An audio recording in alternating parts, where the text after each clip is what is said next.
شنو الحاجه اللي عجبتك بزاف في المغرب؟ اول ما بدانا وجينا المغرب كان في تحدي كبير، الشعب المغربي مش بياكل اي شيء. شنو هو النصائح اللي تعطي لاي واحد بغى يبدا المشروع ديالو؟ لا تحسبن المجد تمرا انت اكله، لن تنال المجد حتى طلعك الصبر. يعني الاختيار ديالكم المغرب كان اختيار موفق؟ اختيار موفق بنسبه 100% ان شاء الله. لا ضروري المغرب تاخذ الكاس، ضروري ان شاء الله ربنا يكرمهم وياخذوا الكاس، نتمنى لهم الخير، والكاس في الاخر هياخذوا اللي يستحقوا.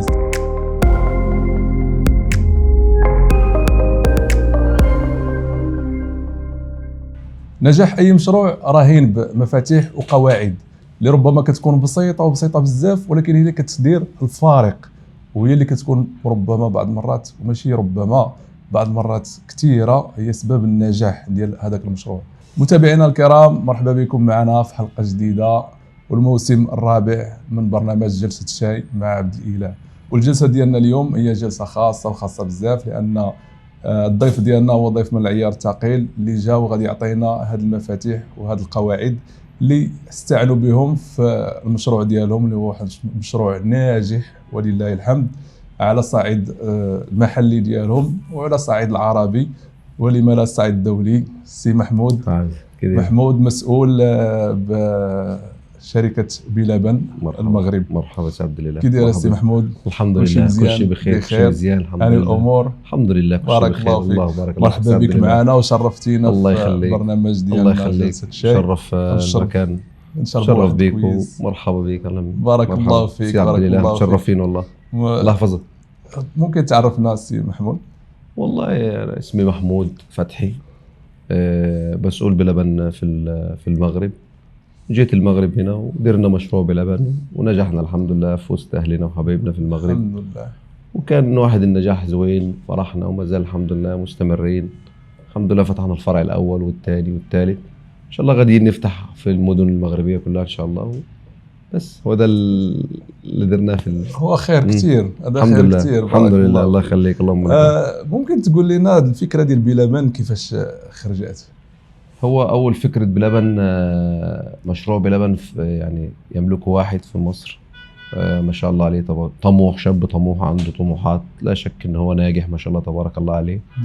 كان عنده الفكره انه بغى يدير مشروع بحال ماكدونالدز، بحال KFC، بحال المشاريع الكبيره، يكون براند عربي ينتشر في الدول العربيه. انتشر الحمد لله في السعوديه والامارات والكويت وقطر وسلطنه عمان والأردن، وبعدين فتحنا في المغرب وانتشر. كانت فكرة بسيطة ودارها في الإسكندرية أول ما دار من فرع في الإسكندرية، وبعدين انتشر في الجمهورية، في جمهورية مصر كلها. الحمد لله نجح كويس، ونجح في أول ما بدأ نجح يعني الحمد لله، خد الخطوة الأولى ونجح الحمد لله، واستمر المشروع ودار المشروع ما زال الحمد لله مستمر. والمشروع بدا مباشرة بحال هكا كما بدا ولا بدا بسيط؟ لا، أي مشروع في الأول الفكرة في الأول بتبدأ صغيرة وبعدين بتكبر مع الجهد والمصابرة والمتابعة، وإن أنت تطور من نفسك وتجيب كل ما هو حديث، وتختار الأشياء اللي هي فيها التقدم وفيها اللي تطلعك تزيدك لقدام. طبعا اشتغل وخدم على نفسه ما شاء الله تبارك الله، ونجح ما شاء الله تبارك الله في مصر، وبعد كده انتقل للخليج، وبعد الخليج بقى انتقل للمغرب، وكان النجاح في المغرب الحمد لله مميز وليه طعم زوين يعني الحمد لله، خاصة ان المغرب ومصر في توافق يعني الحمد لله كبير. الحمد لله توافق كبير. دي كانت فكرة بسيطة يعني، هو بدأت فكرة وبدأ ان هو يشتغل عليها وخدم عليها مع الناس ومع اصحابه، ابتدى ياخد الآراء والأفكار، ابتدى يطور. احنا كعرب وكمسلمين عندنا كل الامكانيات اللي تخلينا ان احنا نوصل العالميه، فاهمني؟ كل شيء موجود، الافكار، الايد العامله، كل شيء موجود يعني الحمد لله. وخدم بلبن ونجح بلبن في مصر الحمد لله، وانتشر بعد كده في كل الدول الحمد لله. بالنسبه لك شنو نقدروا نقولوا التعريف ديال النجاح الحقيقي؟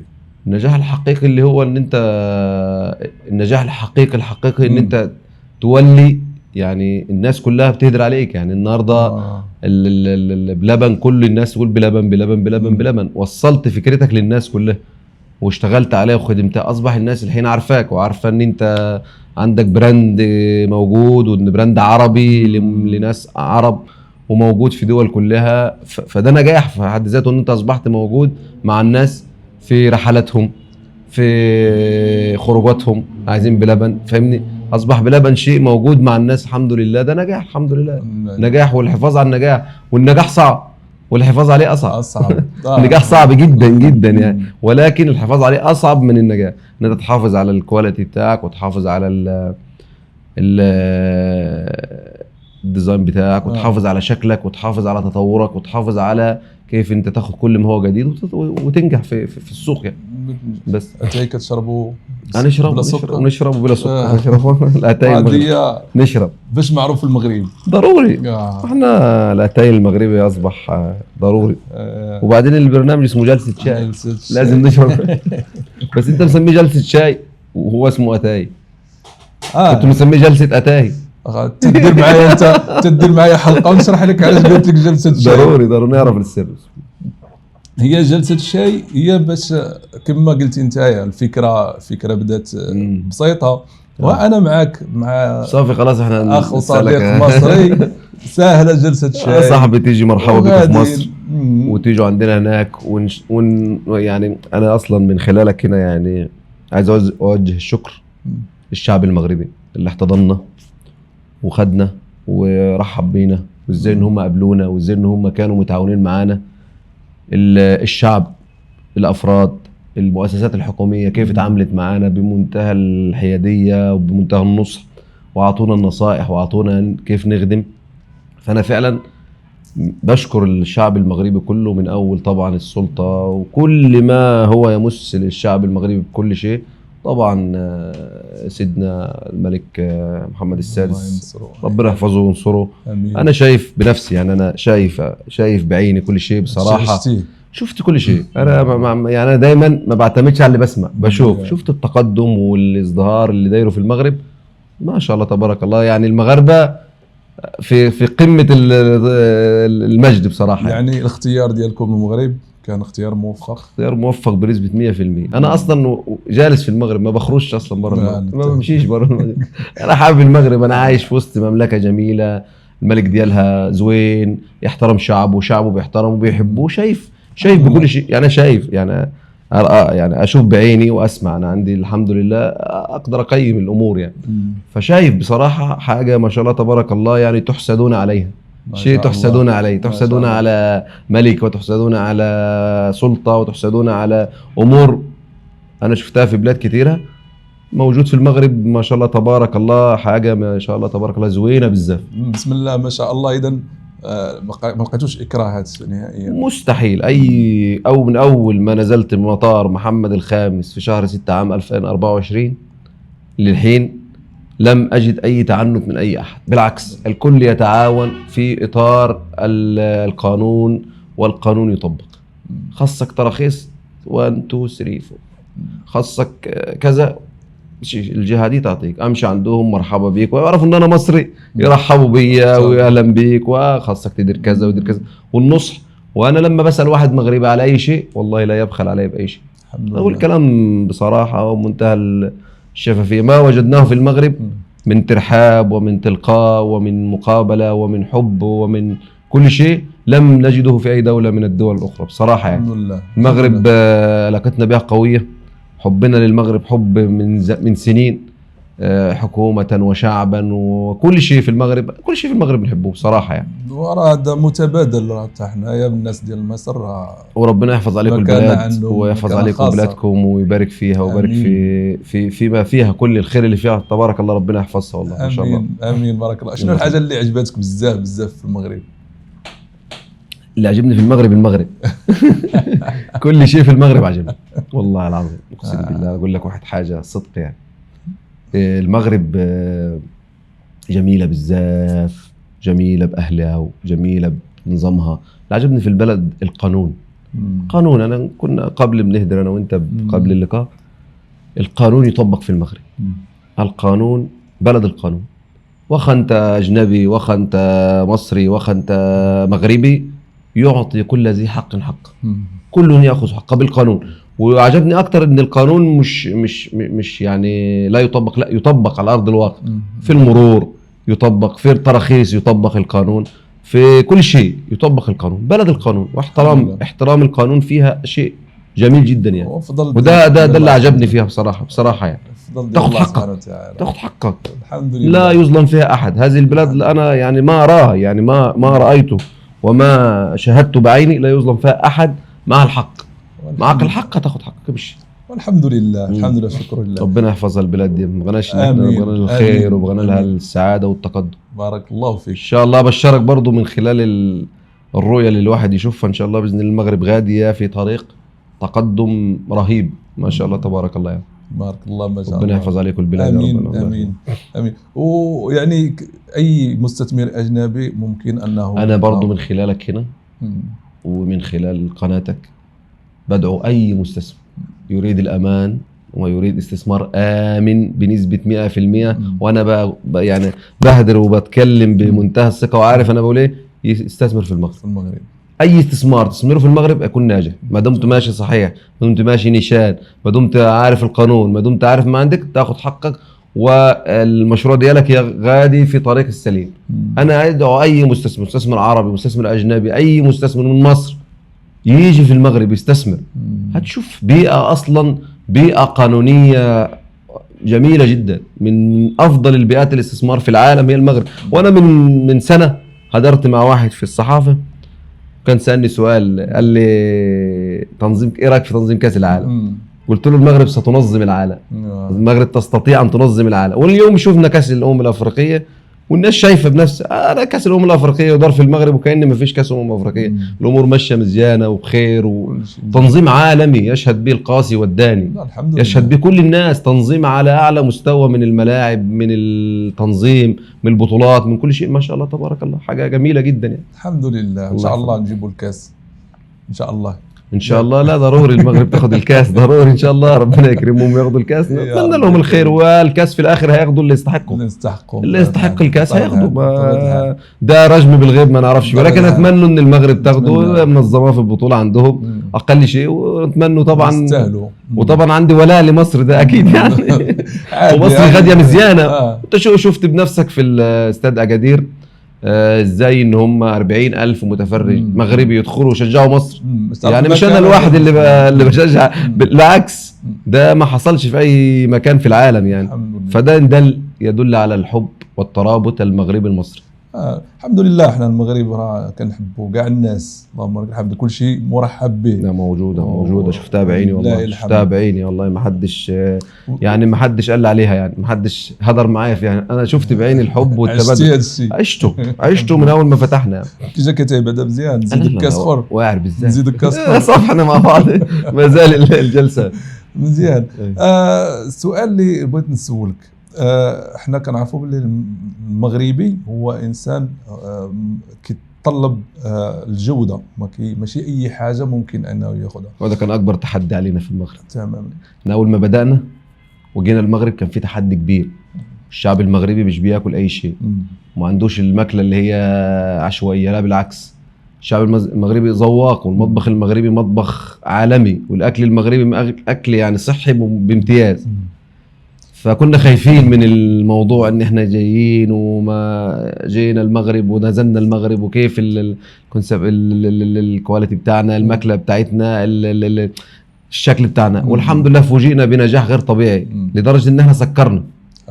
يعني احنا اول ما فتحنا في المعرفه اول فرع في 23/1/2025 سكرنا بالزحام من هون ومن هون ومن هون. السلطات قالت لك صافي مش هنعرف نوفق، خليك تهدي الجو شويه. سكرنا 10 ايام 5 ايام تقريبا، وبعدين السلطات بعد تعاونت معنا. السلطات قالت لك تفتح في اوقات وتسكر في اوقات لحين تفتح فروع اخرى تخف عليك الضغط شويه. تعاونوا معنا تعاون غير طبيعي. احنا كنا يعني كان خايفين انهم يقول لك صافي خلاص، لا بالعكس، اعطونا النصيحه، اعطونا ازاي نفتح، اعطونا ازاي نخدم، وخدمنا. والحمد لله الشعب المغربي حبب لبن واصبح بيتكلم عليه وبيهدر عليه مزيان، ونجحنا في المغرب الحمد لله بفضل الله. الحمد لله شكرا لله. شنو هو السر اللي خلاكم انكم تنجحوا في المغرب بالضبط؟ كما قلتي انه المغربي انسان ذواق. بص اقول لك على حاجه، اي عمل تخدم عليه مزيان، الكواليتي ديالك، المنتج ديالك بتخدم عليه، من منتجاتك، من اسعارك، الاسعار برضو لها واحد دور كبير في العالم العربي. ضبط الاسعار ما تكونش عاليه بزاف وما تكونش قليله بزاف. دايرين تقريبا نفس الاسعار. اسعار قريبه اسعار مناسبه للوضع في المغرب ووضع الماتيريال والسلع بتشتريها ودارين مزيان يعني الحمد لله الامور ماشيه مزيان. ولكن انت اي عمل بتخدم فيه مزيان وبتراعي العمل بتاعك وبتتابع نجاحك وبتتابع مشروعك هتنجح ما فيش يعني طبيعه الحال. اي واحد يراعي المشروع دياله ويراعي العمل دياله هينجح في طبيعه الحال. والمغاربه ذواقين وزي ما قلت لك بيفهموا يعني واخا يجرب المنتج بتاعك صافي مزيان يفهم من مجرد ما يشوف ويعرف انت حاطط بيستاشيو نوعه ايه ويعرف النوع البضاعه السلعه اللي موجوده يعرف نوعها من المكسرات من اي شيء فاهمني. النوتيلا الاشياء اللي انت بتضيفها في الشوكولاته الاشياء اللي انت بتضيفها في المنتج الكريم كل شيء يفهمه ويعرف ويتذوق. فالشعب ذواق فانت مش هتتعب معاه. دير له مزيان يمشي معاك مزيان. دير السلعه مزيانه مش هتتعبش. ديما الانسان اللي بيفهم وذواق ديما ما يتعبكش لانه بيفهم. وانتم عندكم هنايا فين كديروا التصنيع ولا احنا عندنا احنا مرينا بمرحله لما جينا اي دوله بنروحها بندير فيها معمل.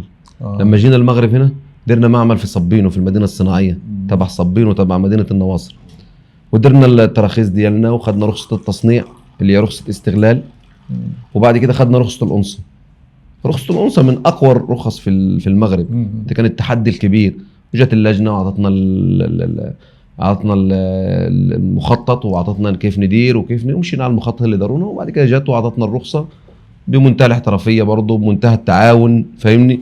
قالوا لنا ديروا كذا واعطونا الرخص. خدنا رخصه الانصه فدي برضه افضل رخصه خدناها الحمد لله في المغرب يعني رخصه السلامه مكتب الوطني للسلامه الغذائيه. فده خدنا رخصه الانصه. وعندنا الحمد لله اللوزين ديالنا في النواصر مدينه صبيرو بتخرج السلعه بالشباب المصري الشيفات المصريين بيصنعوا وبتخرج السلعه من النواصر تدور على الافرع كلها الثلاث افرع اللي هو المعاريف وبرجون والقدس حاليا. فده المراحل اللي هي سريعه اللي كيدوزوا منها وان شاء الله كما قلتي غادي تفتحوا ان شاء الله. احنا عندنا ان شاء الله باذن الله توسع باذن الله لمراكش طنجه اكادير الرباط فاس مكناس محمديه الجديده كل بلاد يعني كل مدن المغرب لازم نشوفها ونشوف اهلها ونطلقوا معهم واخواتنا صاحبي. وعلاقه بيننا وبين المغاربه دي علاقه حب. انا بيني وبين المغرب انا من عشاق الشعب المغربي. انا من عشاق الشعب المغربي. انا الشعب المغربي كله عندي على الراس والعين. انا احب الشعب المغربي قسما بالله. وديت يعني اتمنى ان الشعب المغربي يعني يبادلني نفس الشعور. تبارك الله. لا الله يحبهم محبوب. لا الله يخليك الله يبارك فيك. وده انا بحبهم بمنتهى يعني الشفافيه بالعكس لان ناس محترمه ناس خلوقه ناس عندها كل شيء كده ايه لذيذ ودمه خفيف فتحبهم طبيعه الحال. الحمد لله. شنو هما النصائح اللي تعطي لاي واحد بغى يبدا المشروع ديالو؟ اي واحد بغى يبدا مشروع ابدا صح ما تيأس وخاصك تتعلم. ما تبداش مشروع من فوق لا اتعلم. خاصك تفتح مطعم امشي المطعم واخدم فيه واخدم واستحمل. الشاعر لا تحسبن المجد تمرا انت اكله لن تنال المجد حتى طلعك الصبر. الصبر اللي هو المرار. الصبر اللي هو المرار اللي يقول الصبار اللي هو عصارة الشجر المر. لن تنال المجد حتى طلعك الصبر. لازم تتعلم تمشي المشروع تشوف ايجابيات وتشوف سلبيات وتشوف بينجح ازاي بيفلح ازاي وتنفذ هتمشي مزيان وتنجح في المشروع بتاعك. الدراسة ضروري كل شيء. العلم هو أساس كل شيء. لا نجاة لنا إلا بالعلم. العلم في كل شيء في مجالات الحياة كلها. النهاردة إيه سبب تقدم المغرب؟ العلم. دار كل شيء بالعلم. أي مشروع في المغرب هنا لا يدار إلا بدراسة قوية جدا. أنا شفت المشاريع بنفسي وشفت ومشيت وشفت وقلبت وشفت المشاريع كيف تدار في المغرب بمنتهى الحرفية. ما فيش مشروع عشوائي في المغرب. ما فيش حاجه اسمها عشوائي. لذلك انا بقول لك اللي هيدير اي مشروع او اي مستثمر هيجي المغرب يدير مشروع مزيان هيمشوا معاه مزيان. هيدير دراسه وكل شيء هيمشي مزيان. لا خاصك في المغرب تمشي بدراسه في كل شيء. والدراسه تجي من التعلم.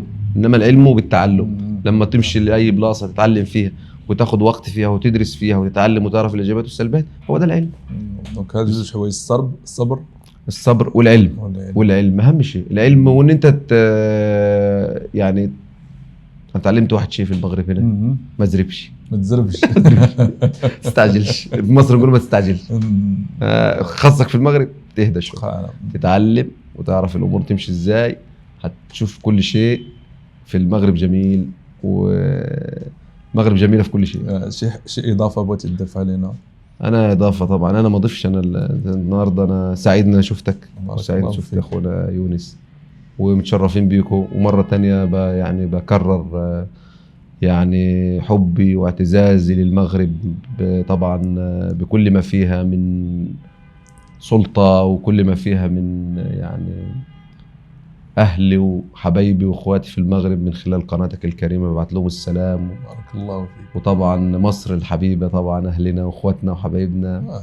وطبعا ببعت لمصر السلام، ده أهلي وحبايبي كلك إن شاء الله. ودايما نتلاقى في الخير، ودايما نشوفكم دايما. واي حد عايز اي استشاره في اي حاجه تتعلق ببلبن احنا حاضرين، ما عندناش مشكله، بالعكس احنا بنتعاون مع الجميع في كل شيء. ما فيش عندنا اي شيء، بالعكس بلبن ملك الجميع، بلبن ملك المغرب بس. بارك الله فيك. بارك الله فيك. اذا متابعينا الكرام كما سمعتوا الضيف ديالنا الشيخ محمود، الله يخليك. اي واحد محتاج استشاره فهو راه الاشاره. مرحبا. وانا شخصيا مجرد انني تواصلت معاه ما ترددش وما بخلش، وبالعكس فرح بزاف انه يكون ضيف من الضيوف ديالنا، وهذا شرف لنا. الحمد لله. ومرحبا بك، الله ومرحبا يخليك. بالاشقاء المصريين المحبوبين اللي كبرنا معاهم، مرحبا بالاشقاء العرب، مرحبا باي واحد جا المغرب. المغرب بلد الترحاب، بلد الشاي، لا بلد العتاي. بارك الله. طنجيه والطنجيه والطاجينه. هي الطاجين والكسكس. الحمد لله. انا عارف كل والقسطيله كليتيهم كاملين كل شيء. تبارك الله ما شاء الله عليك. الله يحفظك. كلت كل شيء في المغرب. لا ما شاء الله تبارك الله. الله يحفظكم ويحفظ عليكم بلادكم. بارك الله فيك. ويحفظها دايما في العز والتقدم، ويعني يحفظ سيدنا ويشفيه، ودايما اشوفه بصحه وسعاده. وبفرح ساعه ما اشوفه كده واشوف ولي العهد، وشفت ولي العهد في الاستاد، اقسم بالله قمه الفرح والسعاده اللي شفناها، والجو الجميل ده حاجه مشرفه كده، فرحانين ومبسوطين. كلنا فرحنا من الله وشفنا التفاعل ديالو. لا والله فرحت. انا شوف انا مش ما عنديش مع الكوره، لكن شفته وجلست شاهدت كل شيء، وجلست مخصوص عشان اشوفه. والله عزيز علينا، ونتمنى نشوفوه ان شاء الله، ونشوفوه في الايام اللي جايه ان شاء الله باذن الله. الله يحفظك. بارك الله فيك. وتحنا داك الشيء اللي بارك الله فيك. والشفاء العاجل ان شاء الله. ان شاء الله. ملك البلاد الله ينصروا لنا، الله يحفظ لكم، الله يبارك فيه ويشفيه. ولي العهد هو اللي يبين الانسان اللي فيه والتفاعل والفرحه. فرحنا لما شفناه في الاستاد. شكرا الشيخ محمود. انا متشرف بكم. شكرا لكم متابعينا الكرام، ما تنساوش تتابعونا في القنوات ديالنا، وتبارك الله عليكم.